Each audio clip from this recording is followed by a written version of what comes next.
Tots Carlos mukhang sasama na din sa Alas Pilipinas.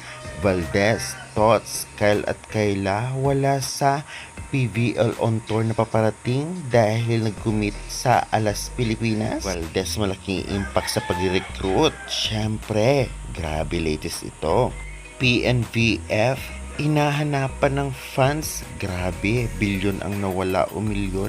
Ano kaya itong news na to?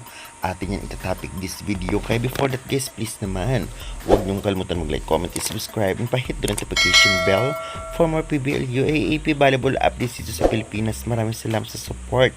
Pa-like and share na rin, and avail kayo ng ating product. Chocomucho Creamline t-shirt at sports shoes. Pag ginamit yung aking link ay may discount yan, kaya gamitin nyo na. Thank you very much again. Tots Carlos mukhang na-recruit din sa Alas Pilipinas.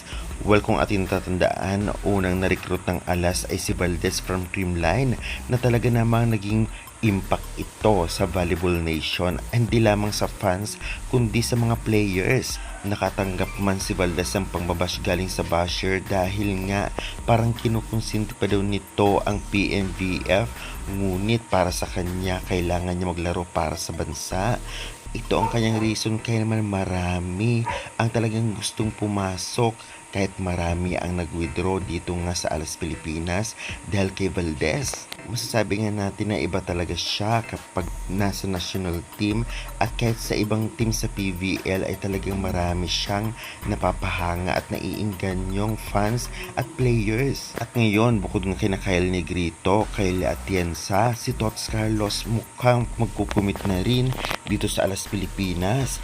Kaya Valdez, Tots, Kyle at Kayla mukhang wala sa paparating na PVL on tour dahil nga syempre after nito ay magpa-practice, magte-training para sa SEA Games naman.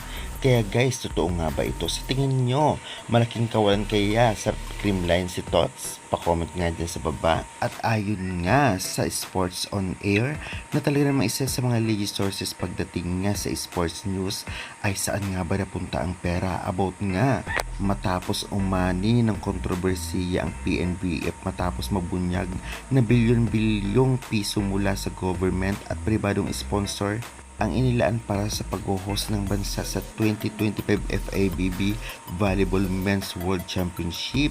Bukod sa bilyon-bilyon, may milyon-milyon pa daw na mula sa ibang ahensya.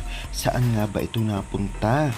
Isa kaya ito sa mga dahilan kung bakit nagbaback out ang ilang mga players ng Alas Pilipinas, especially sa women's division.